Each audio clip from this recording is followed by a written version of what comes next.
आमर प्रतिवर्ष जानुरी मास fast week रे पक्षी मान को गणति करा जाए bird census Asian bird census बोली कहुच्छी। तो ए वर्ष से भाई आमर कप्तिपदा रेंज तरफ आमर तीनोटी जगार जलाशय अच्छी जी कि कालो डैम गोटे सोनो डैम एवं आउ गोटे रानीबंध ये तीनोटी जगार बाहर पक्षी आसुवा को लक्ष्य कराई आम आज पक्षी गणति करने जाइथुनु पाखापाखि 8 प्रजातिर पक्षी यही देशीय पक्षी देखा पाइनु। आउ जलाशय सकाळु आमर स्टार्ट होता 6टा ठू पक्षी गणति कार्यक्रम आमर कप्तिपदार टीम 3टा टीम कराइला गोटे टीम कालो डैम पाई गोटे टीम सोनो डैम पाई एवं गोटे टीम आम रानीबंध पाई आज पक्षी गणति समाप्त हो जाइए 2024 पक्षी गणति समाप्ति हो जाइए कप्तिपदा रेंज तरफ। आगुरी जो पूर्वर विदेशी पक्षी आसते एवं पूर्वर विदेशी पक्षी न आसबार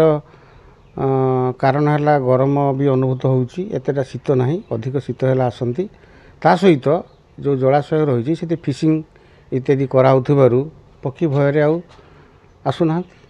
एटी तो पाखापाखि बंधुक फंधुक किसी मरा जाए आमर जो 3टी जलाशय अच्छी आम भिजिलांट अच्छू से प्रकार किसी बंधुकर आम निदर्शन पाइनु आमर भी लोकल लोक आमको हेल्प करते सेठी जनायापाई से बाबद आमर स्पाई रही से जगार तरफ आम किसी संवाद एपर्यंत पाइन सजग अच्छू से प्रति। हाँ देखूँ ये जो mid winter census water census कराऊँ आमर वाटरफॉल सेंसस प्रति वर्ष भली ए वर्ष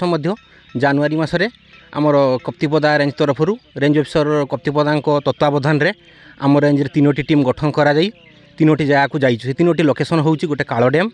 आउ रानीबंध आ गोटे होची सोनो डैम आम कालोबंध को रेंज अफिसर सहित और रेंजर अन्य स्टाफ मान मिसी एठाक आसीचु सेंसस करने पक्षी ये पाखापाखि 400-500 पाखापाखि आम बर्तमान सुधा चिन्हट कलुनी तो से भितर सब देशीय पक्षी गुड़ाक सब